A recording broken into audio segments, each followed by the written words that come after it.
Kiamat akan terjadi sebentar lagi. Fix. Ini tanda-tandanya. Assalamualaikum teman-teman Cita Untung. Kiamat sudah dekat. Apa benar? Tanda-tanda kiamat banyak menjadi pembahasan, salah satunya isu kekeringan. Dan yang terupdate, apabila Palestina merdeka, kiamat akan terjadi. Agar tidak simpang siur, mari kita simak penjelasannya bersama Ustadz Rahmat Baikuni hanya di Cerita Untung.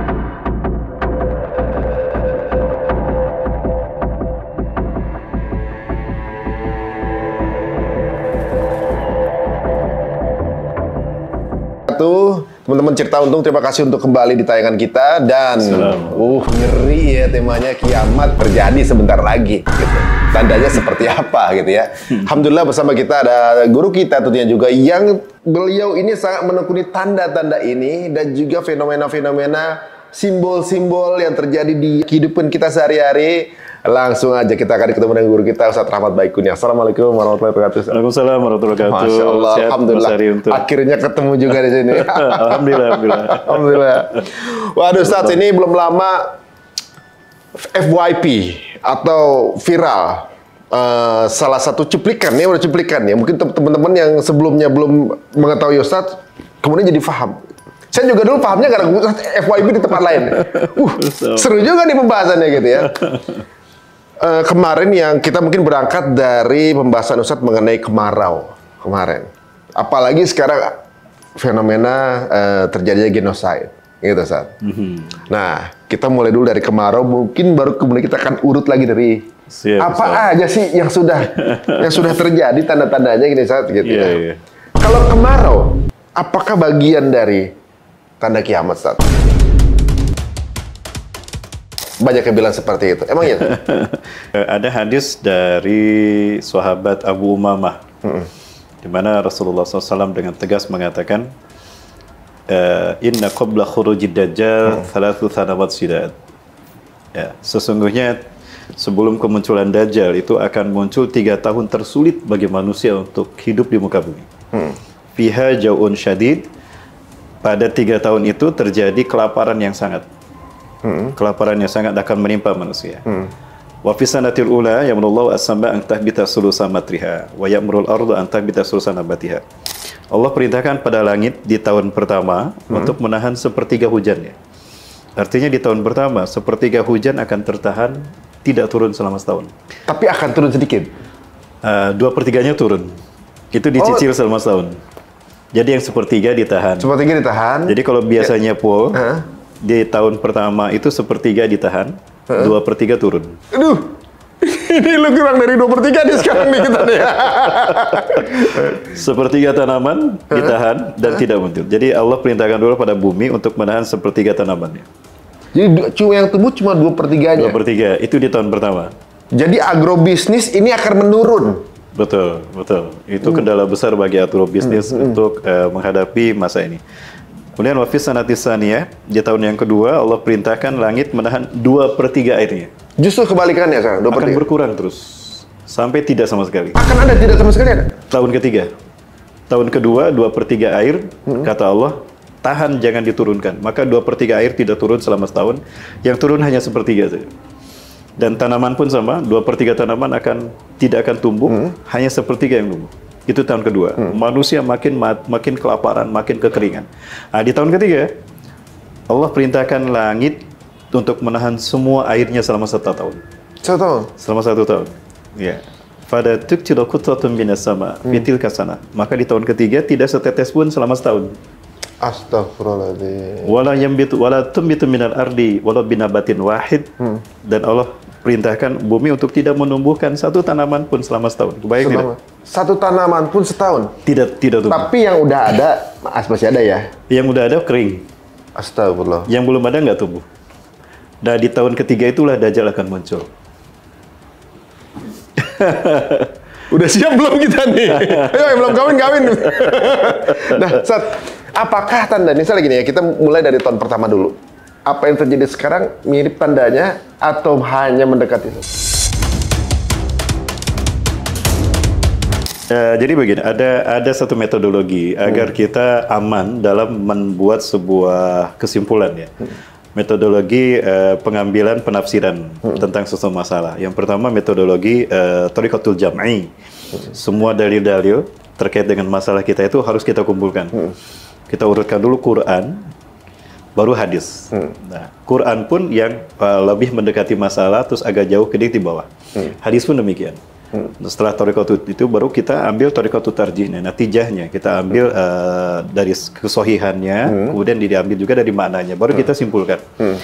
Nah, kesimpulan ini ada juga syarat diukur ukuran kedua, penyaringan kedua, yaitu tidak boleh bertentangan dengan ayat Quran, tidak boleh bertentangan dengan hadis yang sahih, tidak boleh bertentangan dengan kaidah bahasa Arab, dan tidak boleh bertentangan dengan tarikh.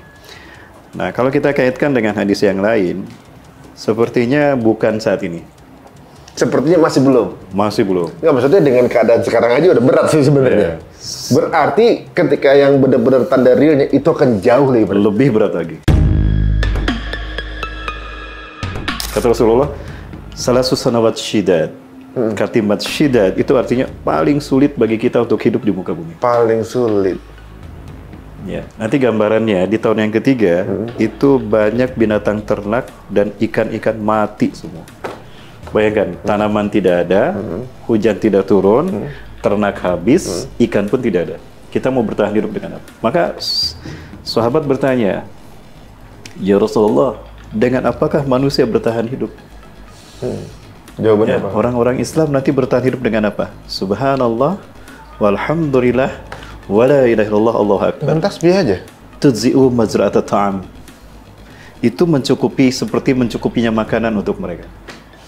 Artinya kualitas iman Islam itu yang membuat kita survive. Allah. Ya, karena semangat itu kan bisa membuat tubuh itu melakukan metabolisme sehingga sekalipun tidak ada asupan makanan, ya, tubuh kita bisa survive. Itu pentingnya iman dan Islam. Akidah iman dan tauhid itu penting sekali. Dan di sana itu akan bertahan. Jadi mereka yang jangankan yang tidak punya iman, yang munafik pun akan terseok-seok. Apalagi yang tidak punya iman. Tapi akan Allah sisakan yang terburuk itu. Karena mereka akan menyaksikan kiamat. Karena orang beriman tidak akan menyaksikan kiamat. Pasti orang beriman akan dicabut nyawanya. Meninggalkan dulu. Akan dicabut nyawanya. Dan dicabut nyawanya serempak. Itu nantilah bahasa nusul itu.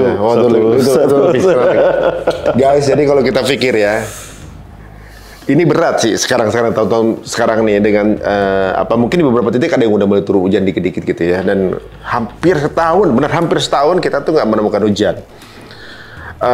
Kemarin sempat kita suci kita bulan Juni Juli itu sampai 40 derajat. Itu berat. Allah. Itu berat gitu misalnya. Kalau ini pun belum jadi tandanya, tapi baru teaser ibaratnya. Baru kayak pemanasan. Bagaimana nanti gitu? Ya, tapi masuk akal juga kalau sampai semua udah nggak ada yang bisa hidup lagi dan kita udah nggak bisa, maksudnya makan, mau ambil source dari mana makanan kan gitu. Betul. Kita nggak ada, nggak tahu AC masih bisa nyala atau enggak. Udah nggak ada. Kalau Dajjal muncul, teknologi sudah tidak ada. Dajjal muncul, teknologi nggak ada? Tidak ada. Ada ini, ada lihat. Ketika dalam ada. Semua itu mila mabadatum, semua itu mila mabadatum. Justru itu dikaitkan dengan kemunculan tanda besar. Tanda kiamat itu kan ada dua, ada asyratul sughra, ada asyratul kubra, ada tanda kecil, ada tanda besar. Nah, kemunculan tanda besar itu diawali oleh, kalau versi saya memegang pada versi hadis riwayat Imam Muslim ya, kalau tidak salah, yaitu matahari terbit dari barat dulu. Nah, terbitnya matahari dari barat inilah yang menjadi indikator awal bahwa Allah sedang akan mencabut teknologi dari bumi. Dan ini terkait dengan hadis Rasulullah SAW. Yang pertama, sayati alaikum lailun tulha kasarasati layalin. Akan datang kepada kalian satu malam yang panjangnya sama dengan 3 malam. Jadi akan datang satu malam gelapnya 3 kali 24 jam. Iya, yang kayak nggak pagi-pagi gitu, nggak siang. Nah, itu dia. Dan ini ternyata ditemukan oleh seorang ahli fisika dari Rusia, Dr. Dmitri Bolikov. Ya, dia sampai membuat dia sebuah awak NASA ya. Dia mengatakan dalam jurnalnya, in the future the world will be in the darkness all out without sun in 3 days. Dia ngomong gitu? Itu judulnya kayak gitu. Bisa di Google teman-teman, Dmitri Bolikov, Dr. Dmitry Bolikov. Itu secara sains penjelasannya ya. Kenapa dia punya ini? Melihat dari pergerakan matahari, kemudian akan datangnya sebuah bintang besar yang saat ini sudah bergerak ke arah bumi, itu beliau membayangkan efeknya. Dengan sederhana pun kita bisa paham. Logikanya begini, ini bumi ya. Nah ini ada bintang besar kemudian dia tidak nabrak bumi, tapi dia hanya melintas saja ke arah yang berdekatan dengan bumi. Dia kan lebih besar volumenya. Artinya gaya gravitasinya lebih besar daripada bumi. Nah, artinya bumi ini akan tertarik ke sana. Namun karena bumi ini terkait dengan gravitasinya dengan matahari, inti tata surya kita, bumi sebetulnya tidak akan tertarik, tapi dia akan bergeser saja. Nah, pergeseran inilah yang mengakibatkan perpanjangan waktu. Malam jadi 3 kali lebih panjang, siang menjadi 3 kali lebih panjang. Ini ilmiah banget. Scientific habis. Dan ini hadis Rasulullah. Dan inilah yang menyebabkan dia masuk Islam. Dmitry Bolikov.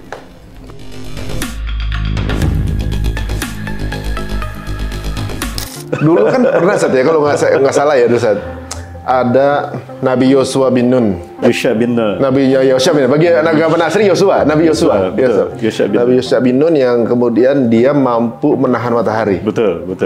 Nah, ternyata ada penjelasan saintifiknya bahwa polanya ini akan terjadi 32 tahun sekali. Betul, luar biasa. Nah, pola ini pergerakan matahari atau apa gitu ya? Iya. Yang dulu beliau berdoa supaya kemudian dipanjangkan matahari supaya bisa masuk ke tanah Syam gitu kan? 11 tahun sekali. 32 tahun sekali, 11 tahun sekali kalau nggak salah. Dan itu terkait dengan WTC. Nah, terkait percaya nggak? ini nyambung lagi. Nyambung banget ya. Nyambung. Karena gini Sat, kemarin ini yang unik adalah ketika haji kemarin itu fenomena dalam 11 tahun itu yang dipanjangkan Arafahnya.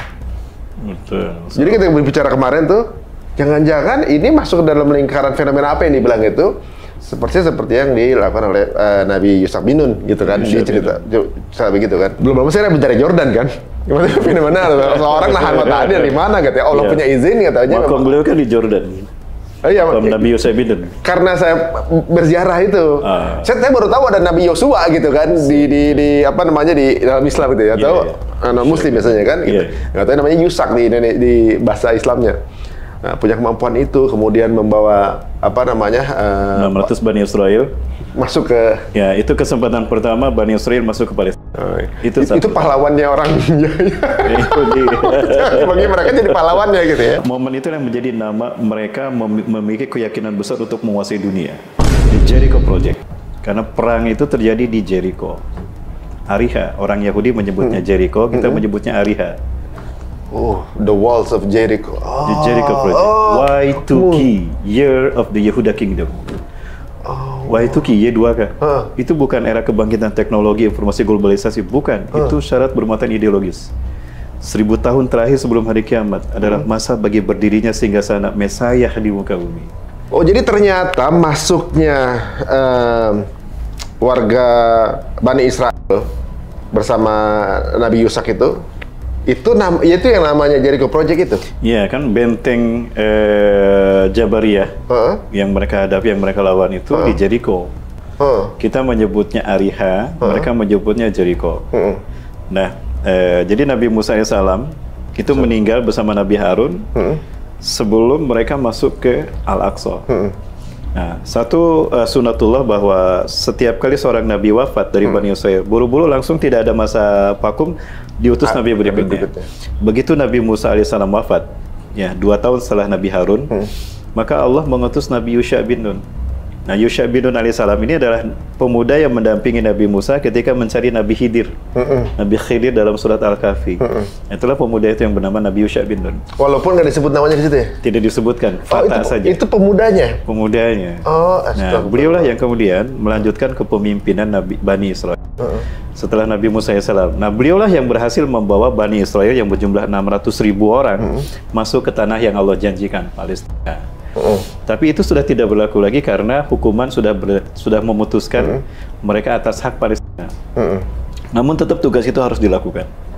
Nah, peristiwanya perang pun terjadi. Saat itu perang sangat alot luar biasa. Sementara hari sudah memasuki hari Jumat dan Jumat pun akan segera berakhir. Matahari sudah memasuki waktu asar kan waktu itu. Dan akan tenggelam. Sementara hari Sabtu hari suci mereka. Tidak boleh ada perang. Ya. Nah, Nabi Yusha bin Nun alaihissalam ini bingung, ini gimana, ini perang belum selesai, besok hari Sabtu, masa perang diliburkan dulu? Berhenti dulu, perang jalan dulu, dilanjut ya, besok hari suci kami, nggak mungkin. Nah, maka Nabi Yusha bin Nun mengadu kepada Allah. Ya Allah, nggak mungkin perang ini kami lanjutkan sementara waktu sudah makan habis. Maka izinkan aku untuk menahan mataharimu agar tidak. Berikan aku perpanjangan waktu. Silakan, kata Allah. Maka Nabi Yusha bin Nun berkata kepada matahari, Ya Syamsa, ya Syamsu innaki abdullah, wa nahnu ibadullah. Hei matahari, engkau ini hamba Allah, kami juga hamba Allah. Laidan amru min amrillah. Kita punya kewajiban atas perintah Allah untuk beribadah. Maka demi Allah, perangku ini belum selesai. Aku haramkan engkau tenggelam sebelum perangku ini selesai. Maka matahari pun berhenti atas perintah Allah untuk Yusha bin Nun. Waduh. Kata Rasulullah SAW, Ma muni'ati syamsu mim magribiha li'abdin min ibadillah illa Yusha bin Nun alaihissalam. Tidaklah matahari berhenti untuk seorang hamba dari hamba Allah, melainkan untuk Yusha bin Nun. Teman-teman bisa sambil Google, mungkin bisa dicari. Fenomena saintifiknya juga ada ya. Setiap 11 tahun sekali matahari ini lebih panjang waktunya. Titik balik matahari. Titik balik matahari. Dan kenapa ada tahun kehabisan? Itu terkait dengan itu. Dan WTC itu dihancurkan. Itu di titik balik matahari pertama. Dan titik balik matahari pertama di milenium ketiga adalah 2001. WTC 2001. Di tanggal berapa? 911, 911, 911. Apa kode 911? Urgency. Itu dia. Jadi menggeser keberadaan Tuhan yang diingat 911. 911 kalau digabung berapa? 11. 11. Itu WTC 11. Itu by design semua. Kode ini. Dan di pagi hari. Kenapa di pagi hari? Sunrise. Sunrise. Jadi WTC bagi saya itu adalah kebohongan besar yang mereka ciptakan, yang sebetulnya merupakan ritual human sacrifices untuk menyambut Year of the Yehuda Kingdom. 1000 tahun terakhir itu, The Jericho Project. Perang Jericho. Jadi sejarah yang berkesan bagi mereka sehingga Yahudi bisa berdiri di tanah Palestina dimulai dari bagaimana mereka masuk pertama kali ke Palestina. Sebelumnya sudah ada bangsa Arab. Jadi tidak benar kalau ada klaim Yahudi lebih dulu dari Arab. Kapan? Itu yang mereka perangi siapa? Kaum Jabariyah. Itu turunan siapa? Turunan Arab. Iya, benar. Nabi Hud sudah menghuni Palestina lebih dulu, Syam dari dulu. Itu Nabi Hud, Nabi Arab. Nabi Soleh, Nabi Arab. Nabi Syu'aib, Nabi Arab. 4 kan kata Rasul Nabi yang dari bangsa Arab. Hud, Soleh, Syu'aib, dan Rasulullah SAW. Maka fakta sejarah ini itu mematahkan hujah mereka. Iya. Bahwa mereka berhak atas tanah Palestina. Tidak sebetulnya. Di kitab yang berbeda juga, di keyakinan yang berbeda juga, bahwa bangsa Bani Israel ini juga ketika diberikan kesempatan untuk masuk ke Filistin, mereka menolak kan? Betul, menolak. Dan kemudian terputuslah janji itu kan gitu, saudara. Karena dia udah dikasih nggak mau gitu. Iya, ternyata di Quran juga sama ya? Ada. Oh, jadi yang dibilang tanda perjanjian itu sebenarnya ia udah dimentahin sendiri sama umatnya kan? Mereka sudah menolak sendiri. Mereka udah dikasih, ditolak. Ya, tapi sekarang kok nganggap lagi, minta lagi. Kalau Nabi Yusak itu bangsa mana? Itu dari Bani Israel. Bani Israel? Bani Israel. Jadi Bani Israel itu artinya keturunan Nabi Yakub. Nabi Yakub. Israel itu gelar Nabi Yakub. Karena beliau melakukan perjalanan dari Kanaan, Palestina ke Padan Aram, perbatasan Suriah dengan Irak di waktu malam. Karena kalau siang panas kan. Perjalanan dilakukan waktu malam. Itu tugas pertama beliau sebagai Nabi. SK kenabian beliau itu tugasnya itu. Perjalanan dilakukan di malam hari Isra. Atas perintah Allah, Eli. Isra Eli. Isra Eli. Nah, jadilah gelar Nabi Yakub. Jadi bahasa Arabnya Abdullah. Bukan, itu Isra. Ada yang mengatakan Isra itu hamba. Eli Allah. Itu dalam tafsir Ibnu Katsir dari Ikrimah ya, mengatakan bahwa Israel itu artinya Abdullah. Bisa jadi seperti itu juga. Tapi itu berdasarkan kaidah bahasa dan sejarah. Jadi Israel itu perjalanan di malam hari karena Allah, itu yang dilakukan Nabi Yakub sehingga beliau diberi gelar Israel. Beberapa arti berarti dengan satu. Dan itu disaksikan juga oleh Yahudi. Ya, ketika Rasulullah hijrah ke Madinah, ada orang-orang Yahudi yang menyambut di Madinah. Kan di Madinah ada 3 kabilah Yahudi, Quraisyah, Bani Nadir, dan Qainuqa. Nah, mereka datang menyambut Rasulullah. Ya, Rasulullah SAW. Lalu mereka mengatakan, wahai Abul Qasim, jawablah 4 pertanyaan kami. Ya. Ajib su'alana an arba'ati hilal. Jawablah 4 pertanyaan kami.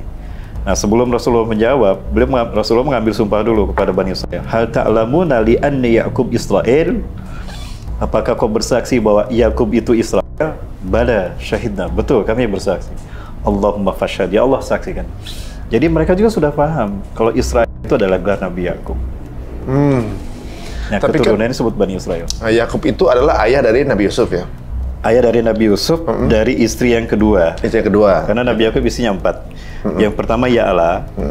Ya, sebetulnya Ya'la bukan cinta pertama Nabi Ya'qub. Cinta pertama Nabi Ya'qub itu Rahel. Ibunya Nabi Yusuf. Ibunya Nabi Yusuf. Tapi karena Rahel punya kakak Ya'la atau Lahikoh belum nikah, jadi kakaknya dulu ditikah. Mas kawinnya 8 tahun menggelbahkan kambing, baru nikah dengan Rahel. Nah, dari Ya'la melahirkan 6 anak laki-laki. Ada Robin, ada ada Zabulon, ada Lewi, ada Yasakir, Samuel, Yehuda, ada Lewi, ada Zabulon yang paling bungsu. 6 kan? Dari Rahel 2, Nabi Yusuf dan Benyamin. Nah, Nabi Yusuf itu nabi pertama dari Bani Israel. Dari Balha itu 2, Dan Naftali. Dari Zulfa, Jad dan Asir. Jadi genap semuanya 12 Bani Israel, 12 dinasti Bani Israel. Dan yang 6 itu adalah yang jahat sama Nabi Yusuf. Yang selebihnya. Yang selebihnya ya, maksudnya yang dari kakaknya Ibu Rahel ya. Jadi kisahnya bahwa ketika mereka masih kecil, Nabi Yusuf dan Benyamin masih kecil, yang 10 ini sudah dewasa. Nah, Rahel meninggal dunia. Cinta pertama Nabi Ya'qub meninggal dunia adalah Rahel. Maka kasih sayang Nabi Ya'qub jatuhlah ke Nabi Yusuf dan Benyamin karena mereka masih kecil. Yang lain sudah dewasa. Nah, itu dipandang sebagai pilih kasih ayah mereka, Nabi Ya'qub. Makanya mereka cemburu, lalu dibulilah Nabi Yusuf. Nah, ini ada anggapan saat kan ada anak-anak yang sebelum itu, yang kakak-kakaknya itu ada Sameli, yang itu mereka punya apa namanya golongan-golongan kan. Salah satunya golongan apa namanya Israel ya, ini masih bawahnya tuh ya. Golongannya anaknya namanya Yahudiyah, jadi Yahudi. Ya, betul. Berarti Yahudi itu keturunan dari anak Nabi Ya'qub yang jahat gitu. ya kan bukan dari Nabi Yusuf ya, bisa baik kan gitu. Nah, udah gitu mereka mengklaim bahwa tanah Palestina itu milik Yahudi. Padahal dia migran dari Mesir kan? Betul. Dia aja migran dari Mesir untuk bertempur dengan berjuang dengan kaum Jabariyah. Sedangkan para nabi-nabi tersebut adalah cucu dari Nabi Ibrahim, kan? Betul. Nabi Ibrahim aja orang Irak. Berarti sebenarnya asalnya juga Arab juga yang ada di situ kan? Ya. Jadi kalau bilang Abraham juga lahirnya di Irak kan? Iya, betul. Di Tigris kan kalau nggak salah. Tigris. Jadi sebenarnya kalau ngomongin mungkin banyak dari Yahudi atau juga banyak hal ya orang yang mungkin nggak memihak kepada Palestina karena mereka belum tahu sejarah kali. Betul. Ya mungkin itu cuma masalah edukasi dan lebih percaya dengan media Barat gitu Sat ya. Betul. Nah sekarang pola-pola yang kemudian ini seperti pengulangan Sat ya. Ini dari ngomongin kemarau sekarang sampai ngomongin Palestina, bayangin gitu ya. Jadi orang kalau misalnya kalau track deketnya adalah kan kenapa kemarin terjadi kejadian tanggal 7 itu yang disalahin, yang dicecer tuh di masalah itu. Padahal kan kalau secara politik adalah proses Nakba di tahun 48 ya kan kalau nggak salah. 48. Tapi ternyata sebelumnya itu juga memang itu tanahnya orang Arab kan. Betul, itu tanahnya orang Arab itu. Tanahnya orang Arab ya, nabi-nabinya keturunan Arab. Iya. Memang yang didakwahi orang Yahudi gitu. Iya. Jadi yang bandel orang Yahudi, yang disuruh ngajarin orang Arab sebenarnya gitu ya. Iya. Ini ada yang menarik nih. Dalam hadis riwayat Imam Ahmad dari sahabat Abu Dzar Al-Ghifari, ternyata Nabi itu berjumlah 124.000 orang. Cuma hadisnya diperselisihkan ke kesahihannya. Tapi ini wacana aja bagi kita. Nah, dari 124.000 orang Nabi, hanya 12 yang bukan Bani Israel. Hanya 12? 12, berarti dibayangkan ya, dapat kita bayangkan berapa persen? Hampir semua Nabi Bani Israel. Dan berarti kaum yang bunuhin Nabi juga orang Bani Israel. Dan hanya 4 Nabi dari bangsa Arab. Dari 12 Nabi yang bukan Bani Israel, hanya 4 yang dari bangsa Arab. Nabi Hud, Nabi Soleh, Nabi Shu'aib, dan Rasulullah SAW. Pertanyaannya, kok 123.988 Nabi ditugasin di situ? Bani Israel.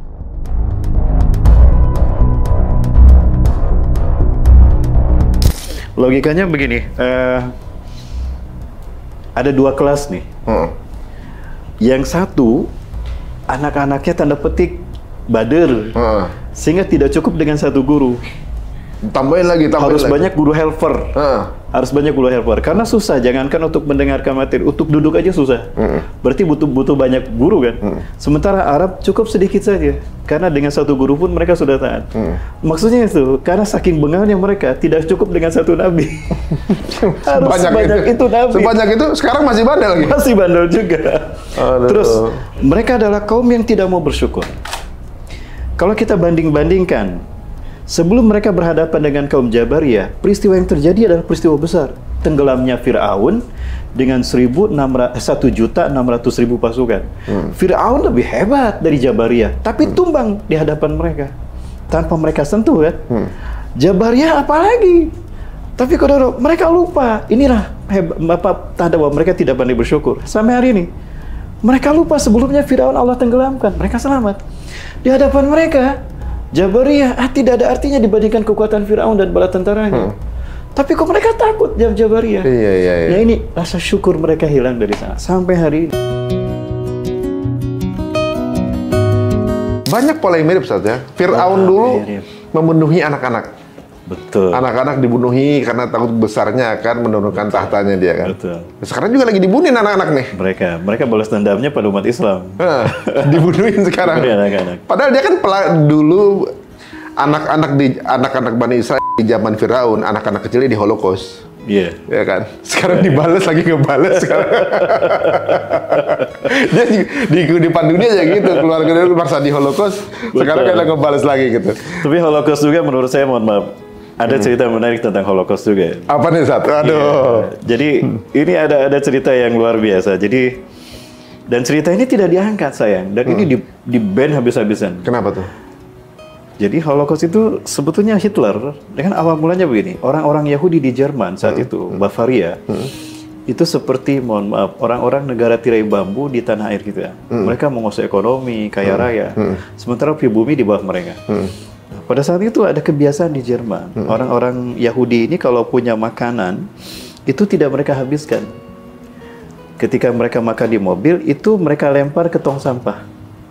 Jadi mobil mereka memberi tong sampah dilempar. Nah, maka orang-orang pribumi Jerman yang miskin, mereka lari berebut makanan itu. Karena sudah yakin itu hanya sedikit dimakan oleh Yahudinya. Sisanya banyak. Nah, mereka yang miskin berebut itu. Ketika Perang Dunia ke-1, ya, Hitler mengatakan, aku tidak bisa memberikan jaminan makanan pada kalian. Tapi perang ini sudah kita cut dulu. Aku berikan waktu pada kalian sampai besok pagi. Silakan manfaatkan waktu itu untuk kalian mengisi perut kalian. Nah, qadarullah, ceritanya Hitler berjalan di tengah kota Jerman itu. Tiba-tiba ada mobil sedan Yahudi ke depan nyusul, kemudian buang bungkusan. Hitler bilang, makanan kan, ambil lari. Lari ajudannya membawa makanan itu diserahkan pada Hitler. Dia berpikir, aku pribumi di sini. Yahudi pendatang. Mereka hidup menikmati negaraku, menikmati kekayaanku, menikmati hidup di negaraku. Kita pribumi miskin dan tertindas. Kalau aku jadi pemimpin di Jerman ini, akan aku balik, akan aku perbudak mereka. Kalau tidak, akan aku usir mereka dari Jerman. Qadarullah, dia jadi pemimpin kan di Jerman. Dan itu dia lakukan. Karena perekonomian dimonopoli oleh bangsa Yahudi. Tapi memang bangsa Yahudi memiliki kemampuan perekonomian dan bisnis yang kuat, memang bisa diakui. Bahkan sampai bisa berpengaruh sama kebijakan kan sampai sekarang juga. Itu bagian dari bagaimana Allah memuliakan mereka. Ini fadlatukum alal alamin. Salah satunya adalah kecerdasan mereka. Kecerdasan mereka. Nah, dari situ kemudian Hitler berhasil mengusir bangsa Yahudi sehingga mereka menyebar ke seluruh dunia kan. Pusat akidahnya di Skotlandia. Nah, akidah dari Yahudi. Akidah Yahudi Ashkenazim yang sekarang itu Skotlandia. Yahudi Kabalis, Yahudi Talmudian, Ashkenazim. Nah, ringkas cerita bahwa kemudian ditawan lah 6.000 pasukan, 6.000 orang Yahudi oleh Hitler. Hitler mengatakan, mengirim surat kepada pimpinan Rothschild yang ada di Eropa, di Inggris. Aku sedang menawan 6.000 warga kalian Yahudi. Aku minta tebus mereka sampai hari ini, sekian juta pound sterling. Maka dikirimlah utusan dari Rothschild ini untuk melihat 6.000 ini. Ternyata yang 6.000 ini itu anak-anak, perempuan, ibu-ibu, kakek-kakek. Sementara Yahudi membutuhkan saat itu pemuda-pemuda untuk mendirikan negara Yahudi. Kami silakan, tidak butuh mereka. Bantai aja gitu. Benar nih, kata Hitler. Aku nggak main-main loh. Kalau nggak ditebus, aku bantai mereka sampai hari itu. Tidak ditebus, aku bantai. Silakan saja. Kami tidak butuh mereka. Nah kan. Tapi pinternya mereka. Mereka memasang kamera. Jadi iya. Mereka memasang kamera. Sehingga ketika mereka dibantai, kameranya ada. Selesai Perang Dunia, mereka punya data pembantaian. Tuh, jahatnya untuk dunia kepada kami Yahudi.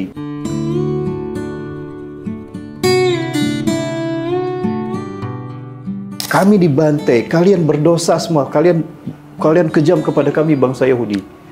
The master of playing victim. Tujuannya apa? Agar mengalir kompensasi kepada mereka.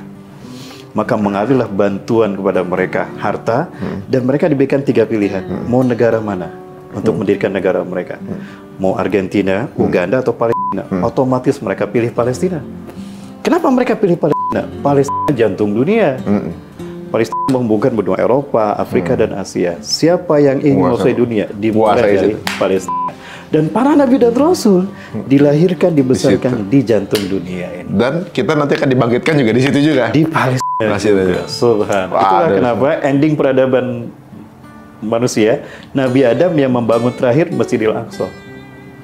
Menarik lagi ini, terkait dengan kebangkitan Islam akhir zaman. Kata Rasulullah SAW dalam hadis Abu Hurairah riwayat Bukhari Muslim, la tushaddu rihal ila salasatil masajid. Jangan berziarah kecuali pada 3 masjid. Masjidil Haram, Masjid Nabawi, Masjidil Aqsa. Saya renungkan hadis ini, subhanallah. 3 titik masjid ini, kata Rasulullah, lebih harus kalian utamakan untuk berziarah.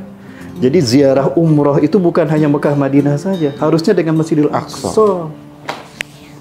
Pertanyaannya, kenapa harus 3 ini? Pertama, Masjidil Haram, titik tolak dakwah tauhid untuk 2 nabi. Pertama Nabi Adam memulai peradaban manusia. Pilar-pilarnya dibangun oleh Nabi Ibrahim. Madinah untuk Nabi akhir zaman, Rasulullah SAW. Lalu Aqsa untuk siapa? Kan tidak ada lagi Nabi. Untuk Imam Mahdi di akhir zaman. Kebangkitan Islam akan di sini. Nah, jika Islam sudah sampai di sini dan Islam bangkit, kata Rasulullah, kiamat lebih dekat ketimbang pundak dengan kepalamu, hai Ibnu Hawarah. Artinya, jika Palestina merdeka, Israel hancur, kiamat lebih dekat pada kita. Nah, ini akan jadi pertanyaan kita nih. Ini pertanyaan kita nih. Banyak yang membela Palestina, tapi nggak mau itu merdeka. Berarti dekat kiamat. Ini menarik juga nih. Jadi, tadi kesimpulan sedikit kesimpulan lah dari apa yang Ustadz bilang tadi, bahwa Palestina itu jantung dunia. Ini masuk akal juga kalau di peta ya. Memang kelihatan bentuk strategisnya itu ya. Dan yang bisa menguasai di daerah situ adalah penguasa dunia. Benar juga, karena Israel menguasai kebijakan di dunia sekarang. Betul. Tapi di situ juga kelihatan bagaimana sebenarnya wajah umat Muslim saat ini. Ya lihat Palestina. Betul. Kita keadaannya cuma banyak aja. Banyak sih, jumlahnya mungkin lebih banyak daripada orang Israel kan. Tapi nggak punya kebijakan, nggak punya power, lemah, dibully diem aja, atau cuma ngeliatin doang, udah kayak gitu. Persis itu seperti wajahnya umat Islam yang ada di dunia. Mau ngeliat kayak gimana kekuatannya, lihat aja Palestina. Soalnya saya ngeliat di sini bahwa Israel ini dia takuti seluruh dunia kan, nggak ada yang berani nyolek.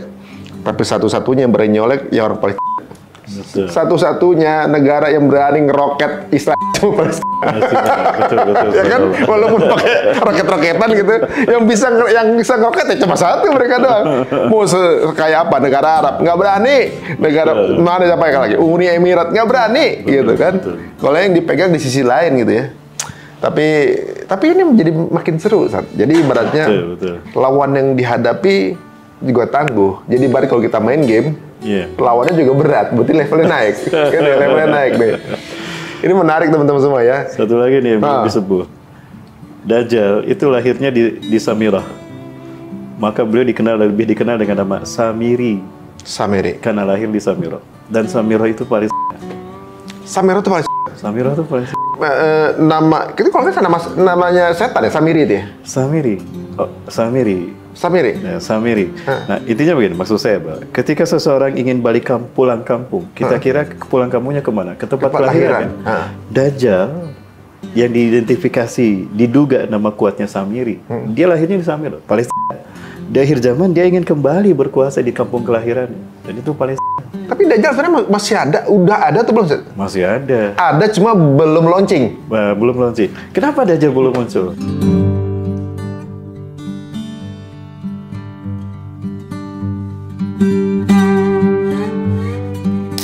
Ini percakapan antara Rabi Yahudi dengan Benyamin Netanyahu. Ini sudah lama ini. Kamu melakukan banyak kebijakan yang bagus, banyak kemajuan kamu lakukan, kata Rabi Yahudi, pimpinan Rabi Yahudi Askenazi. Tapi satu yang belum terjadi, Mesayah belum juga datang. Maka lakukan percepatan agar Mesayah segera datang. Logikanya, Mesayah adalah Tuhan yang ketika dia datang, Yahudi menguasai dunia. Itulah wujud dari the New World Order yang mereka yakini di Jericho Project itu. Pertanyaannya, bagaimana Mesayah akan datang? Istananya belum ada. Itulah mereka melakukan percepatan, mau bikin istana di situ. Istana, Haikal Salaman Temple. Salaman Temple, yang dipercaya di kolongnya. Di kolong Masjidil Aqsa. Dan itu yang membuat Hamas marah. Kenapa? Dunia diam saja, terutama Arab. Kenapa? Ini Al-Aqsa sudah mereka hancurkan. 300 terowongan di bawah Masjidil Aqsa. Jadi logika mereka begini, ini keyakinan mereka. There is not mean for the world without Yerusalem. Tidak ada artinya dunia tanpa Yerusalem. Dan tidak ada artinya Yerusalem tanpa Haikal Salaman. Nah sekarang Yerusalem sudah hampir mereka kuasai. Permasalahannya, ini Al-Aqsa nggak hancur-hancur gitu. Mereka melakukan percepatan apa? Mereka lubangi tiang-tiangnya, sudut-sudutnya. Lalu mereka masukkan cairan termit untuk membuat tiang-tiang dan dinding itu keropos. Sehingga dalam waktu tertentu ambruk. Secara bersamaan, buru-buru mereka dirikan Haikal Salaman. Jadi kenapa Mesayah belum datang? Istananya belum ada. Masa Mesayah datang, istana belum ada? Harus nongkrong di warung kopi. Dia lagi dia lagi percepatan. Jadi inti peperangan segala macam karena untuk mempersembahkan itu ya. Itu dia. Dengan kacamata politik seolah-olah. Betul. Nah itu cover story semua. Main grand design-nya itu. Jadi semiotisnya adalah teman-teman si Samiri ini alias Dajjal pengen kembali ke daerahnya. Betul. Makanya yang dukung adalah Uncle Sam. Uncle Sam, Paman Sam yaitu Amerika ya berarti kan. Itu apa yang pertama kali mengucapkan, tahu nggak? Ajazil. Dia diturunkan dari surga ke dunia. Ya. Ketika itu Samiri berkeliling dunia sampai di segitiga Bermuda. Tempat laut lepas pantai Atlantika, tempat berdirinya singgasana Ajazil di muka bumi. Ketika Samiri ini datang, bertemulah dengan dia seperti angka 11. Dia mengatakan, hari ini adalah hari yang aku tunggu-tunggu sejak aku diturunkan dari surga ke dunia. Di mana aku dipertemukan dengan saudara kembarku. Panggillah dia oleh kalian sebagai Paman Sam. Masuk dia. Amerika. Jadi bukan tanpa sebab ada Uncle Sam itu. Tidak tanpa sebab. Itu memang by design. Al-Quran dan Sunnah sudah jelas menggambarkannya step by step peradaban manusia. Itulah benang kusut yang nyambung dengan tragedi WTC. Saya pikir Samiri itu asalnya dari Mesir kan, bahasanya kan Samarian kan? Samira ya. Samira. Gitu. Samiri dari kayak gini. Syekh Nawawi Al-Bantani di Banten. Gitu. Ya, Imam Ghazali dari Al-Ghazal. Ghazali itu sebetulnya nama peminta, tapi daerah itu daerah pemintal, maka dinamakan daerah Ghazali. Ya, Imam Bukhari dari Bukhara. Itu kaunnya kepada tempat kelahiran. Gitu. Soalnya kebetulan kan bahasa kunonya Mesir kan pakai bahasa Samarian. Ada hubungan itu? Ada, karena dulu memang orang-orang Semitis ini mereka kan diperbudak sejak Nabi Yusuf itu kan mereka ke Mesir. Oh, kembali lagi ketika Nabi Musa. Mesir. Jadi sebetulnya sebelum era Firaun, mereka sudah ada zaman Nabi Yusuf. Ini Maka ada istilah Al-Malik di Mesir, ada istilah Firaun. Sebelum Seti, Raja Seti Firaun pertama, itu adalah bukan Firaun gelarnya, Al-Malik. Di zaman Nabi Yusuf, Al-Malik seperti nama-nama. Al-Malik, nama kerajaan. Maksudnya Malik Raja. Nah, barulah setelah munculnya Seti, kalau tidak Seti pertama, dialah Firaun pertama. Faro. Nah, Firaun itu rumah besar artinya. Fara, rumah, Aun, besar. Faraun, rumah besar, dinisbatkan jadi gelar raja-raja sesudah yang ini habis. Oh, Al-Malik itu. Ya, Al-Malik. Nah, Semiri inilah bahasa Semitis ini yang dulu pernah di Mesir. Ya, kemudian dibalik oleh mereka karena menguasai perekonomian juga di Mesir kan. Dibalik ketika Firaun muncul, diperbudak menjadi tukang batu. Tukang batu bahasanya mason. Oh, nyambung. Ya. Itu nama istilahnya. Tukang mason, Mason. Ketika Firaun tenggelam, mereka merdeka kan. Mereka tidak akan pernah melupakan sejarah mereka diperbudak oleh Firaun sebagai mason. Piramida itu kan batu. Yang ngebangun mereka? Si Diperbudak. tukang batu.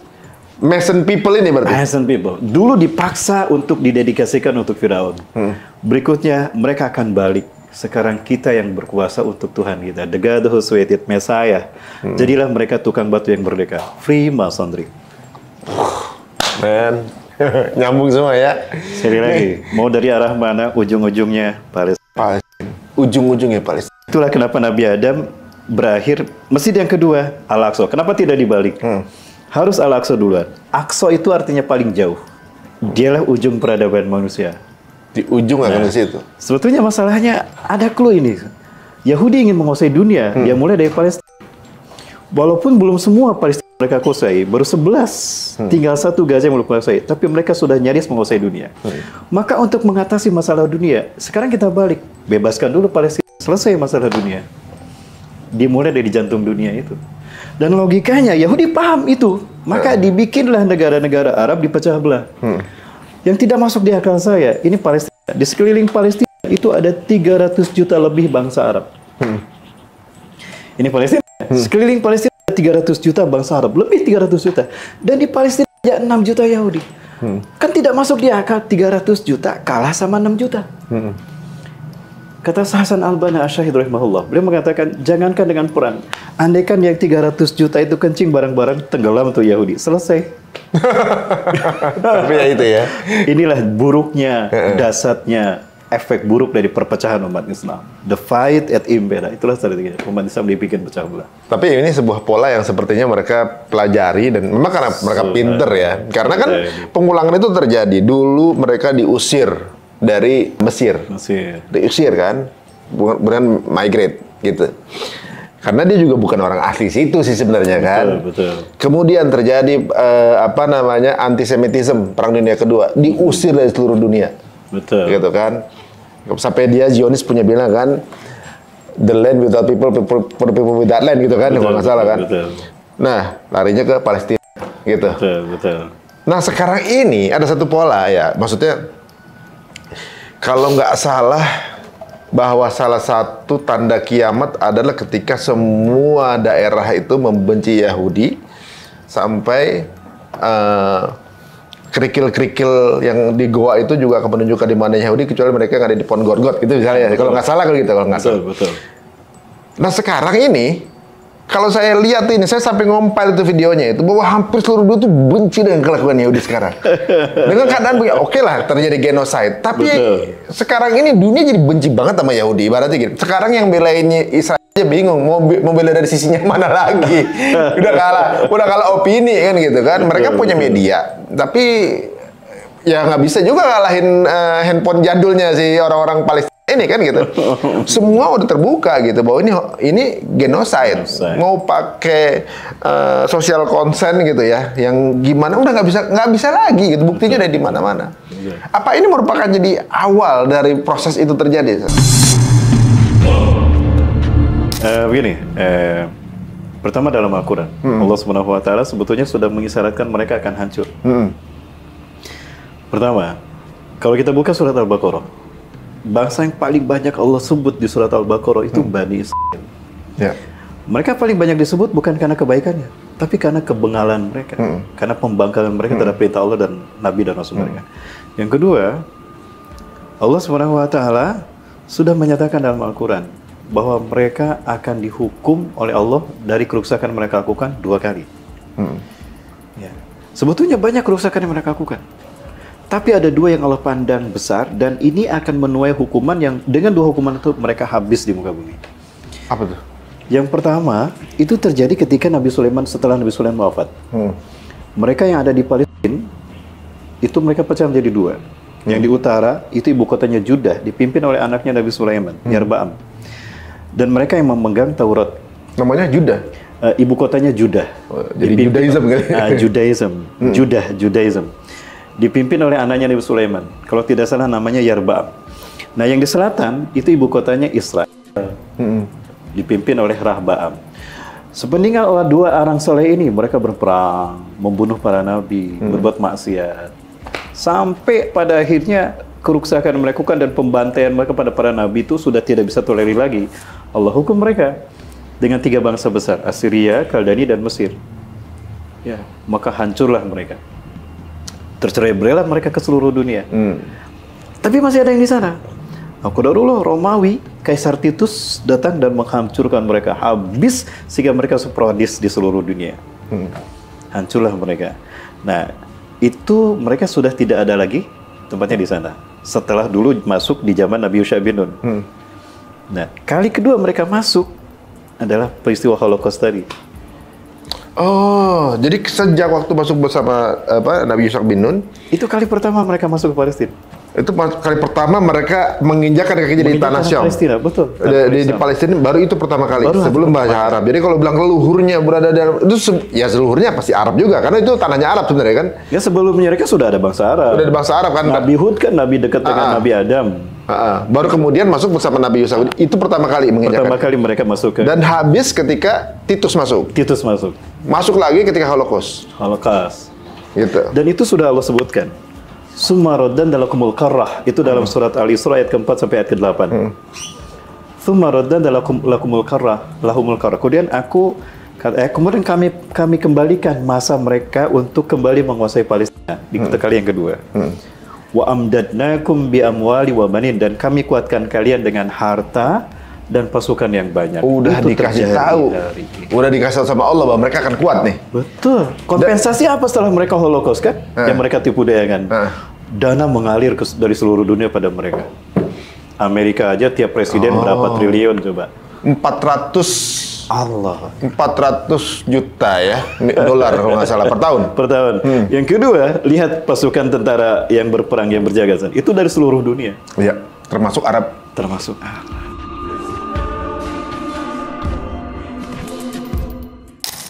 Jadi sebenarnya kekuatan Israel sudah memang Allah bilang dalam Quran, memang sudah terprediksi. Jadi Allah ngasih kesempatan mereka nguasain Palestina 2 kali. 2 kali. Dan ini kerusakan yang kedua. Ini kedua. Jadi setelah ini terakhir. Ini terakhir. Mereka akan dihabiskan.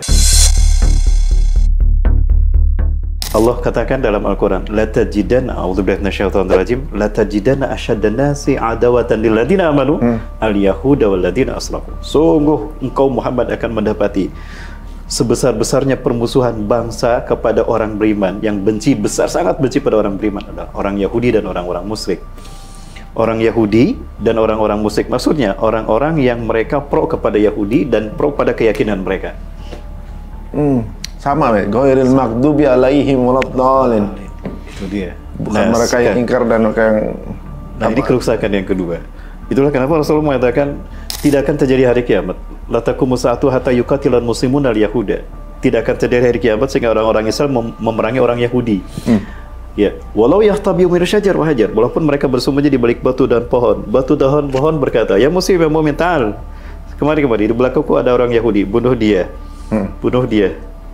Ya, kecuali Gorkot. Akan terjadi ini nih. Itu akan terjadi dan pohon Gorkotnya sudah ada.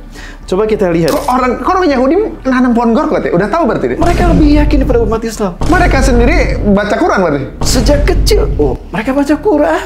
Tujuannya untuk apa? Untuk melindungi ambisi mereka. minimal memperlama gitu ya. Nah kalau mereka tahu baca Quran, udah tahu kan mereka akan musnah masuk surga, udah tahu.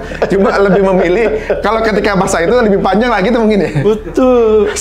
Kenapa? Karena mereka yakin Elohim, Mesaya akan mau nolong mereka. Sebenarnya gini, Mesaya yang dimaksud bagi mereka itu Dajjal. Bagi kita, Dajjal. Mesayahnya yang dipercaya Yahudi adalah Dajjalnya kita. Betul. Dan itu Ketemulah di sini, akan kan? turun di Bukit Zion. Itulah kenapa dikatakan gerakan Zionisme. Zionisme Bukit Zion. Ada gerakan di mana Tuhan yang mereka tunggu-tunggu akan turun di Bukit Zion. Makanya sinagoga agung mereka di Bukit Zion. Oh, I see. Nah ini uniknya kenapa yang ortodok nggak sependapat dengan Zion? Kan banyak yang ortodok nih, yang tua-tua. Nggak sependapatnya di mananya mereka? Mereka nggak sependapat bahwa Mesayahnya itu Dajjal. Iya. Seperti mohon maaf, di dalam setiap agama itu ada antitesis, ada keyakinan yang menjadi antitesis. Ya, di dalam agama Kristen sendiri kan ada Katolik, ya, ada Bizantium, ada Vatikan sebagai penyimpangan. Di Islam ada Syiah, ada Sunni. Itu dia, seperti itu. Nah, selalu ada antitesis sebagai ujian. Nah, mereka yang murni sebetulnya itu mereka anti Zionis dan mereka benci kepada pembantaian pada kaum muslimin. Di Yahudi itu ada banyak klan, di Palestina maksudnya. Nah, ada dua yang terbesar, Sephardim dan Ashkenazim. Sephardim ini mereka yang mengklaim memegang Taurat dan mereka anti Zionis. Bahkan ketika sekarang ini, ketika mereka membantai, mereka senang ketika Hamas menyerang Israel. Senang, bahkan mereka berharap Hamas ini menang. Padahal itu orang Yahudi. Kenapa? Karena mereka mengatakan Yahudi itu tidak seperti itu. Nah, Yahudi Zionis ini adalah kaki tangan iblis dan Dajjal ini. Men, ini kayaknya bakal berjilid-jilid nih kita ngobrol nih ya. Seru banget nih. Oh, sebentar. Sebelum berlanjut ya. Berarti semua hal yang terjadi bagi mereka udah by design. By design. Termasuk bagaimana mengkomunikasikannya. Betul. Karena gini, waktu zaman World Trade Center ataupun teknologi HARP gitu misalnya yang terjadi. Zombie lah atau segala macam gitu, bagaimana mereka mempublikasikan tren-tren tersebut gitu. Itu saya pernah lihat ada kartun namanya Illuminati Card gitu ya. Illuminati Card Game. Yang udah ada beberapa puluh tahun sebelum kejadian tersebut gitu kan. Tahun 95 itu. Tahun 95 kan? Iya, betul. Jadi beberapa tahun sebelum kejadian kayak World Trade Center udah ada, gambarnya aja udah ada. Bahkan cover albumnya Def Leppard, Blink-182 gitu ya. Betul. Itu udah menggambarkan penabrakan pesawat itu tuh sebelum kejadian tersebut gitu. Pentagon kebakar gitu, gempa besar di beberapa negara gitu. Kemudian masuk pandemi. Iya, pandemi juga udah ada di situ. Apalagi ya saya lihat ya, zombie gitu ya, yang orang udah kayak zombie gitu. Itu udah mereka polakan, tinggal nunggu waktunya. Seolah-olah itu kayak mungkin kalau perusahaan itu habis raker ada business plan. Udah ada timeline-nya nih. Besok bikin program ini segala macam gitu. Dan di program tersebut mereka udah memplot siapa korbannya, siapa yang difitnah. Betul. Sudah ada di situ, tapi nggak bisa dijadikan dasar hukum. Betul. Gitu. Dan dengan kartu itu kemudian beredar, jadi seolah mereka kayak lagi ngetawain, lu nggak bisa ngapain kan? Ini kita yang bikin gitu. Tapi nggak ada dasar hukum untuk nuntut kita untuk gitu kan gitu. Ini ya unik sih. Jadi tapi menarik juga untuk kemudian kita coba kupas, walaupun semuanya dalam bentuk semiotis, ya kan gitu. Maksudnya cuma simbol-simbol segala macam. Kalau World Trade Center, tadi kan Ustaz udah bilang tuh, ada kode ini gitu ya. Betul. Dan di fakta lainnya adalah ketika terjadi 3.000 warga Yahudi yang kerja di situ diliburin gitu kan. Gitu kan. Diliburin, kita bisa libur di saat itu gitu kan. Betul. Nah, apa hubungannya antara World Trade Center kemudian dengan Palestina? The Jericho Project itu adalah sebuah keyakinan bangsa Yahudi Kabalis bahwa tahun Masehi ini hanya akan berlangsung selama 3.000 tahun. Nah, artinya bahwa ketika diangkat 3.000 inilah maka itu akan kiamat versi mereka. Nah, 3.000 itu mereka bagi menjadi 3 milenium. Artinya 1 milenium 1.000 tahun. Dalam keyakinan mereka, ini keyakinan mereka, bahwa 1.000 tahun terakhir sebelum hari kiamat adalah masa bagi berdirinya singgasana Tuhan mereka di muka bumi, dan itulah saat di mana mereka to take over the world, mengambil alih dunia. Udah ngerasain surga dulu lah. Gitu. Nah, itu dia. Itu versi mereka. Habis itu taubat gitu. Nah, berarti dimulai di tahun 2000. Oh, operasinya itu karena milenium terakhir. Milenium terakhir. Jadi artinya tahun 2000 itu harusnya semua planning mereka sudah terwujud. Itulah yang disebut dengan Y2K, Y2K. Y2K. Year of the Jewish Kingdom. Y2K itu singkatannya. Tapi kepada dunia dikatakan Y2K kebangkitan teknologi, era informasi dan globalisasi. Ya. Iya, dulu kan milenium juga gitu, bahwa semua riset dari nol, mulai dari sini. Mungkin itu secara bisnis plan ini kita start dari sini perangnya. Itulah hebatnya mereka. Jadi mereka mengedepankan cover story dan covernya sehingga planningnya sesungguhnya grand design mereka tidak tersium. Itu cover story sebetulnya. Kebangkitan. Padahal itu syarat bermuatan ideologis. Nah makanya sebelum tahun 2000 itu mereka step by stepnya harus mereka lakukan. Apa itu? One government in the world.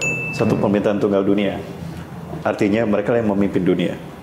Nah yang kedua artinya negara-negara yang ada di seluruh dunia itu cuma nurut shadow government mereka. Harus sejalan dengan agenda mereka. Tidak sejalan hancur. Termasuk PBB sekalipun. PBB itu adalah instrumen politik mereka. Iya, polisinya. Seolah-olah jadi kebijakannya konstitusional gitu. Seolah-olah itu konstitusional. Itu legalitas saja. Tidak sejalan hancur. Lihat Libya. Muammar Gaddafi. Saddam Hussein juga. Saddam Hussein, Muhammad Mursi. Muammar Gaddafi, beliau ingin mempersatukan negara Arab. Beliau akan membangun Liga Arab untuk mengalahkan kapitalisme Amerika dan Yahudi. Akan dibuat kekuatan pertahanan militer, kekuatan ekonomi. Artinya bahkan beliau akan mencanangkan kembali pada dinar dirham. Artinya kapitalisme akan hancur kan? Maka ditumbangkanlah Libya. Sekarang Libya dipimpin oleh siapa? Boneka mereka hancur Libya. Bencana terjadi di mana-mana. Muhammad Mursi ingin membuat Mesir ini bersyariah, syariah hidup di sana. Ya, dan ini ancaman menurut bagi mereka untuk kepentingan mereka tidak akan sampai di sana, maka ditumbangkan Muhammad Mursi. Saddam Hussein pun sama. Akidahnya kuat dan beliau memiliki liang hebat dengan para pejuang di dunia yang ditakuti Amerika. Sebut saja Al-Qaeda, Taliban. Nah, maka difitnahlah dengan WTC bahwa Saddam Hussein membantu Al-Qaeda dan Taliban. Dan itu semua kebohongan, hoax. Ditumbangkan. Dan bahasanya mereka itu teroris gitu ya? Itu teroris. Oh, seperti sama seperti yang terjadi dengan Hamas gitu ya? Sama dengan Hamas ini. Nah, jadi kalau menurut para Ustadz, Hamas ini bagaimana posisinya? Jadi ada Hamas nggak ada Hamas atau nggak ada Hamas, Yahudi sebenarnya udah siap-siap gitu. Betul. Mereka bahkan senang kalau Hamas melawan. Malah senang kalau Hamas melawan, jadi ada bahan. Ada bahan untuk mereka melakukan seolah-olah mereka balas dendam. Jadi legal. Ini menarik, Ustaz. Kenapa pengulangannya begitu? Jadi gini, yang tadi saya dengar cerita dari Ustaz bahwa ada 6.000 tawanan dari Jerman yang kemudian ingin menjadi alat barter kepada Rothschild, itu ya. Kemudian gara-gara itu adalah anak-anak dan ibu-ibu, bantai aja gitu kan. Yahudi merasa tertantang, nih gue bantai depan muka lo seolah gitu kan, nih nunjukin gue beneran gitu. Tapi itu jadi alat sebagai alat publikasi. Mereka udah nyiapin medianya gitu untuk mendapatkan opini kan gitu kan. Dibantai lah gitu. Jadi bagi mereka mengorbankan rakyatnya sendiri demi untuk mendapatkan glory itu nggak apa-apa. Nggak ada masalah. Maaf ya Mas Gila itu. Jadi ibaratnya bilangnya collateral damage kan biasanya gitu. Collateral damage untuk dapat satu greater good dibilang kan gitu. Betul. Nah, kejadian kemarin adalah bagaimana para tawanan Hamas itu justru 50 orang itu yang bunuh mereka sendiri. Mereka sendiri. Bagi mereka nggak apa-apa lah itu bagian dari collateral damage. Betul. Untuk kemudian nanti dibahasakan sebagai bisa kemudian difitnah sebagai itunya kan gitu, sebagai buatannya Hamas juga gitu kan. Dan pola yang sama juga mereka pakai ketika mereka menjajah Palestina sejak Nakba tersebut. Setiap ada perlawanan, mereka siapkan dokumentasi. Jadi waktu zamannya media ini belum secanggih sekarang, bagaimana semua orang bisa akses, media kan terkontrol sentralisasi. Bagaimana komunikasi yang sampai ke masyarakat sudah terfilter sesuai dengan keinginan si pemilik media. Nah, jadi setiap ada perlawanan dari rakyat Palestina, itu selalu ada kameranya.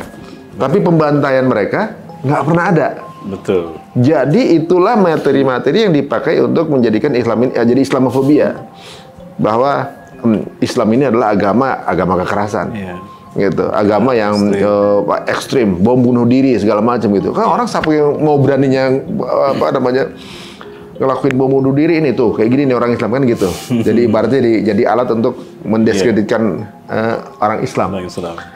Itu pola itu kan sekarang mulai nggak terkontrol, Ustaz. Karena sekarang media begitu mudah diakses, kan mereka sendiri yang buat medianya sebenarnya kan, sosial media segala macam. Sekarang lagi menggigit balik karena dengan adanya mudah akses ini, orang jadi tahu sesungguhnya. Betul. Ini di luar rencana sepertinya saat ya. Betul.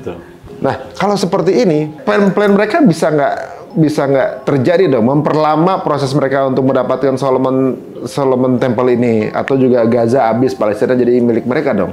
Iya. Gitu. Apakah mereka ini udah diprediksi dalam Quran?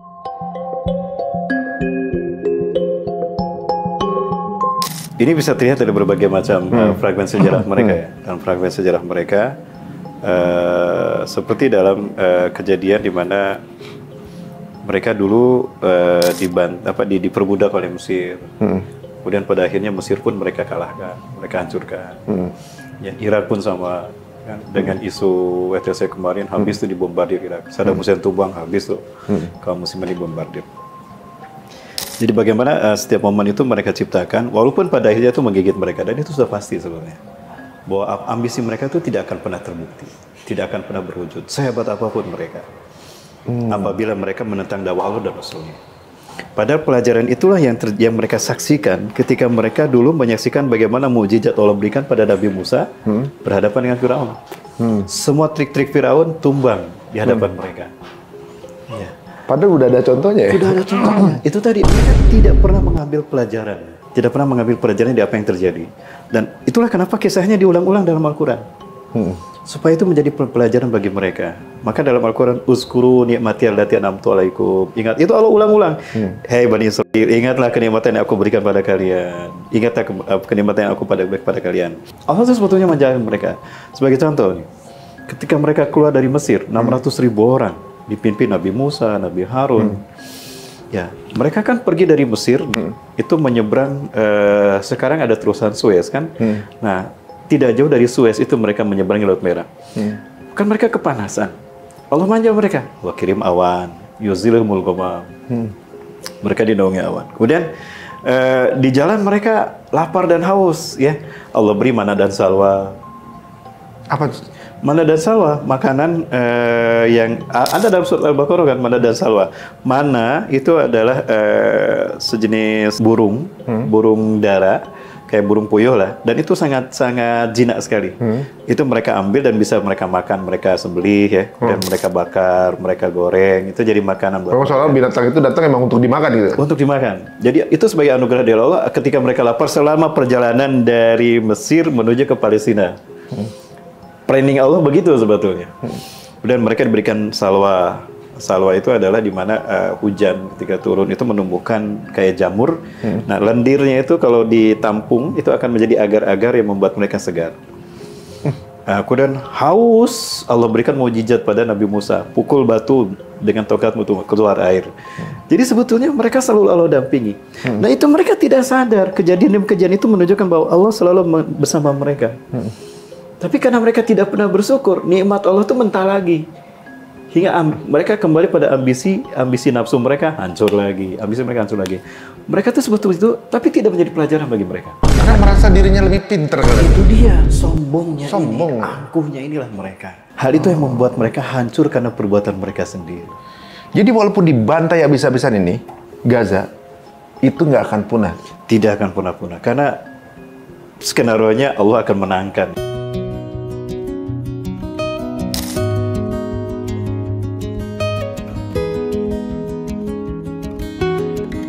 Sekarang pertanyaan terakhir, Ustaz. Sebelum nanti kita akan mungkin membahas sesuatu yang insya Allah ini makin menarik ya. Insya Allah. Kalau Palestina sekarang ini menang, apakah kemudian itu jadi tanda kiamat?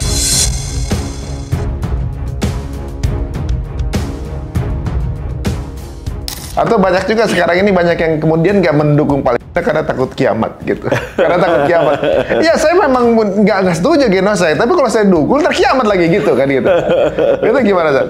Berangkat dari kisah ya, ketika perang melawan Bani Mustalik. Itu perang yang sangat pelik. Padahal musuh ini Bani Mustalik itu tidak begitu kuat lah dibandingkan dengan musuh-musuh sebelumnya. Perang Badar saja 1 berbanding 3 menang, apalagi ini kan. Tapi kok susah mereka, walaupun pada akhirnya menang, tapi harus mengerahkan banyak energi dan waktu banyak untuk mengalahkan Bani Mustalik. Efek dari peperangan ini, walaupun mereka menang, Rasul dan para sahabat menang, itu lelahnya luar biasa.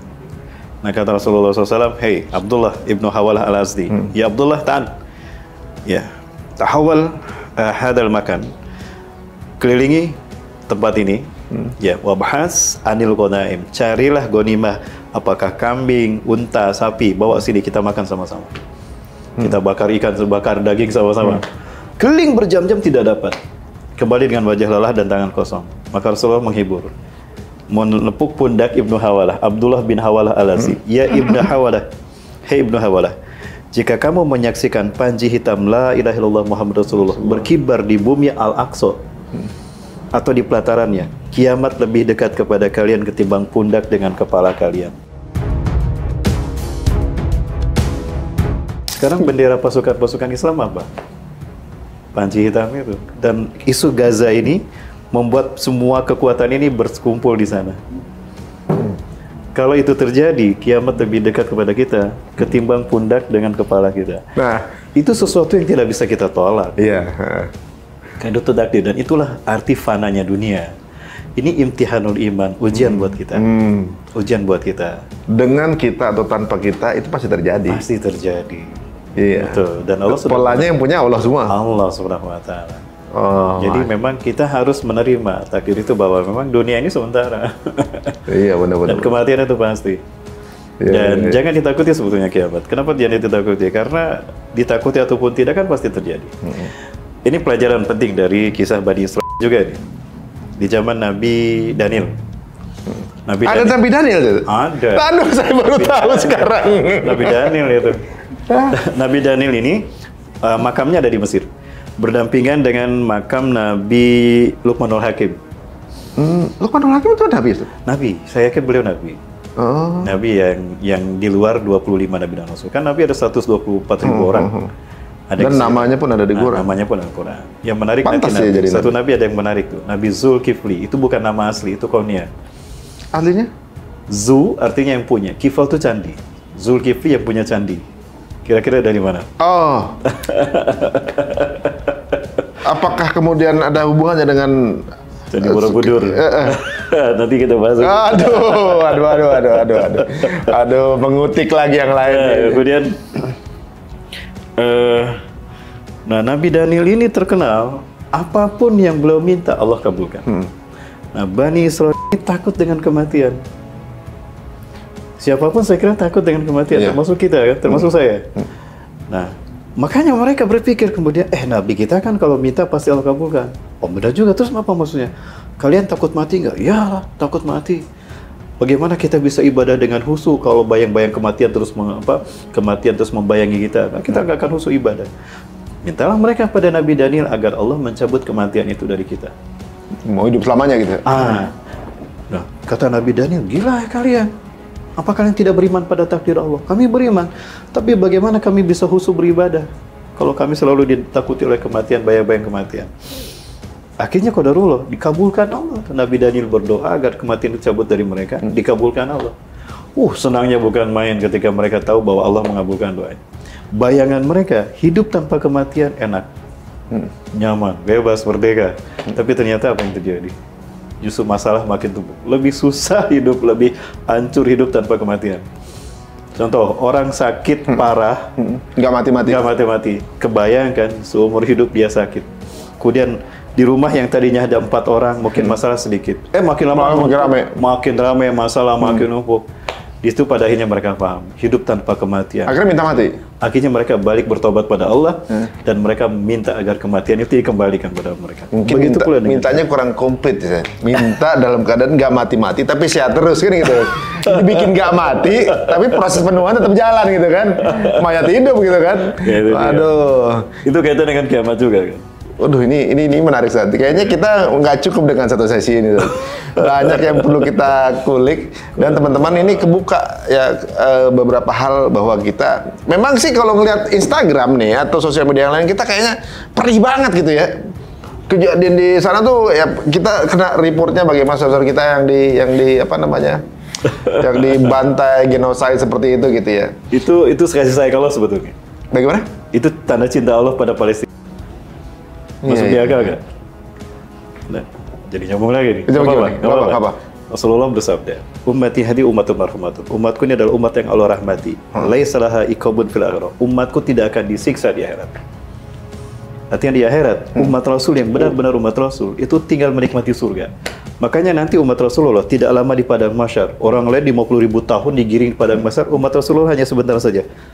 Di yaumul ba'as, yaumul mahsyar, yaumul hisab, yaumul mizan, yaumul jaza, itu hanya sebentar sampai masuk surga.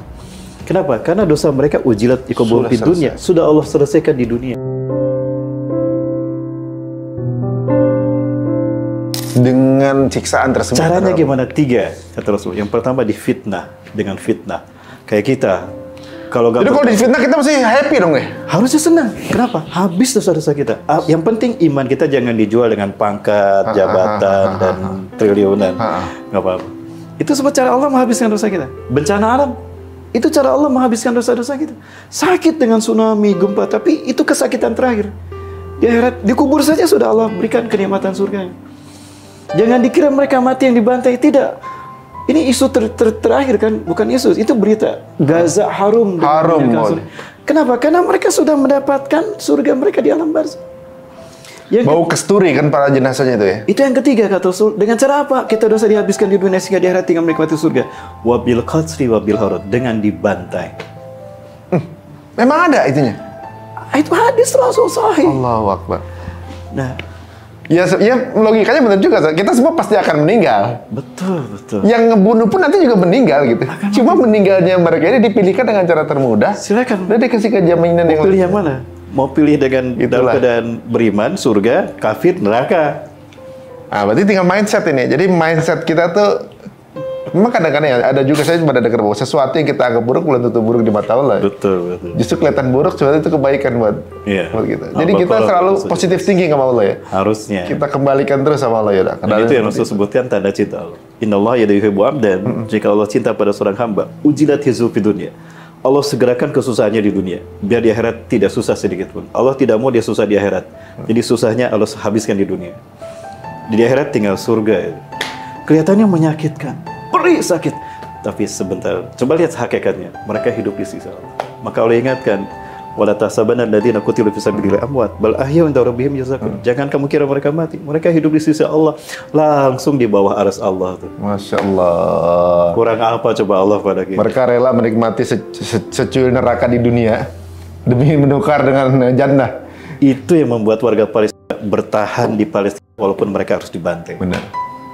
Kita juga sebenarnya agak bingung ya, maksudnya udah digituin aja mereka nggak mau pergi dari situ. Betul. Sedangkan kemarin waktu ada yang tanggal 7 itu eksodus warga Israel keluar karena takutnya gitu kan. Betul. Anak-anak di sana tertanya, nanti kamu gede mau jadi apa? Nggak akan gede, saya nggak sempet gede udah meninggal kok, begitu kan? Yang mereka bilang begitu kan? Betul. Yang sampai mereka tulis namanya di tangan gitu, ketika nanti potongan tubuhnya ketemu menunjuk namanya dia ketahuan siapa. Itu kan benar-benar penanaman akidah yang luar biasa gitu. Dan kalau nggak salah saya dengar tinggal di Palestina aja dengan keadaan beriman itu udah pahala per detik. Betul. Pahala itu mengalir sepanjang mereka terharibat gitu katanya. Betul. Selama mereka bertahan di sana. Masya Allah. Mereka siap menjadi tumbal untuk menyambut kebangkitan Islam yang dijanjikan di tanah mereka. Jadi mereka berani menukar kenikmatan dengan sesuatu. Itu berarti iman berarti. Itu tadi kembali pada iman. Astagfirullahaladzim. Teman-teman ya, jadi kita lihat ini sesuai dengan pandangan kita, kelihatannya kayaknya unfortunate tinggal di sana, tapi justru sebaliknya. Ini merubah mindset ya, kita kembalikan semua sama Allah. Alhamdulillah kita bisa mendengarkan ini kajian singkat dari Ustaz Rahmat, ini luar biasa sekali. Dan apa yang disampaikan beliau ini berdasarkan dalil semua Ustaz ya. Jadi untuk teman-teman yang kemudian merasa ini penasaran, kan mulai ini poin di mana ketika penasaran ada satu fenomena kejadian Palestina ini membuka melahirkan banyak mu'alaf. Dengan kejadian Palestina ini, banyak orang yang nggak tahu apa yang kejadian Nakba 75 tahun ini apa. Banyak yang cari tahu, ini permasalahannya apa. Ini kok begini, ini ngapain, kenapa. Kemudian dapat hidayah. Kemudian baru tahu bahwa Islam itu difitnah sebagai teroris, tapi faktanya bahwa negara yang terjajah adalah negara Islam. Betul. Dan nggak ada orang Islam menjajah itu nggak ada gitu. Jadi tidak ada istilah Islam penakluk, tidak, tapi pembebas. Pembebas dan bertahan gitu. Bertahan. Fatul Mekah, Fatul Qudsi, Fatul bukan penaklukan, tapi pembebas. Benar. Pencetus Perang Dunia I bukan Islam. Mereka juga membantai jutaan orang. Perang Dunia Kedua bukan Islam. Mereka juga. Pembantai manusia terbanyak Hitler, Mao Zedong. Siapa lagi tuh? Stalin segala macam, nggak ada orang Islam. Tapi terorisnya yang dianggap mereka adalah orang Islam. Tapi mereka juga yang dijajah. Ya kan, ini unik kan? Mikir. Padahal Muslim kalau minoritas itu dibantai. Di Uighur, di Rohingya, di Bosnia, di India. Dengan itu keyakinan yang beda-beda tuh. Di Palestina, di mana-mana kalau minoritas Islam dijajah, tapi minoritas non-Muslim di negara Islam mereka bisa terlindung. Jadi pengusaha. Orang terkaya di Indonesia itu bukan Muslim sebenarnya. Kalau minoritas. Kalau memang mereka tahu di mana posisi dari kelompok perjuangan ini berada, katanya bersembunyi di rumah sakit, di masjid, di mana kemudian pakai human shield sebagai alasan mereka. Masa mereka nggak tahu ketika akan menyerang? Karena ini membuktikan bahwa sebenarnya mereka nggak tahu, cuma menjadikan ini sebagai alasan untuk membordir Gaza itu kan. Jadi yang menariknya adalah logikanya, jika mereka tahu di mana posisi pasukan perjuangan ini berada dan mereka membumi hanguskan itu di mana mereka berada, jikapun pasukan perjuangan ini bersembunyi di Israel, apa mereka akan bantai 3.000 orang warga Israel kan gitu.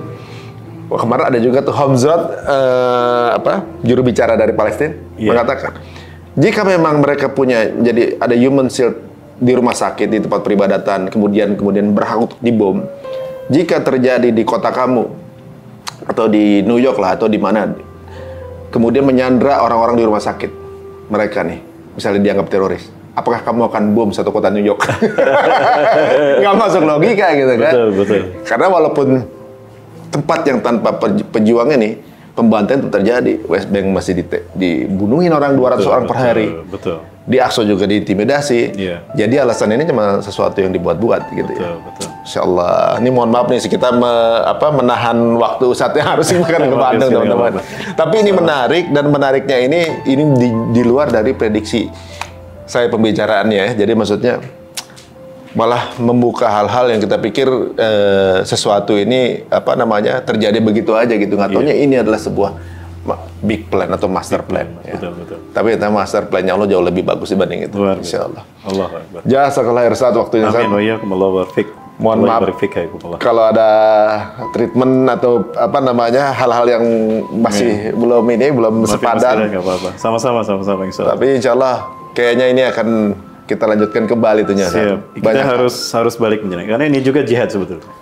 Apa, Ustaz? Ini juga teaser jihad yang belum kita omongin yang mau dibahas. Yang belum Ustaz ungkap hari ini. Kita berangkat dari komentar para pemirsa aja. Karena dari situ nanti kita buka. Ujungnya pasti ke Tanah Syam. Ujung-ujungnya pasti Palestina. Masya Allah. Karena peradaban kita, episode terakhir dari peradaban manusia, the last episode of human civilization adalah Palestina. Masya Allah teman-teman semuanya, terbuka sini tabir-tabirnya. Jadi kita memandang sesuatu dengan mindset yang lebih lebih terbuka dan tahu bahwa ini semua adalah rencana Allah. Tapi bukan berarti kita berhenti dari perjuangan. Terima kasih sudah menyaksikan. Jika dirasa di beberapa part ini ada yang patut untuk disebarluaskan, monggo silakan diedit, ditaruh lagi di Instagramnya atau di sosial media masing-masing, ya. Tenang, itu ada logonya Cerita Untung kok. Kita tahu kok itu. Terima kasih Ustaz waktunya. Insyaallah mudah-mudahan jadi pelajaran buat antum. Amin. Ya, sampai ketemu lagi teman-teman di episode berikutnya. Assalamualaikum warahmatullahi wabarakatuh.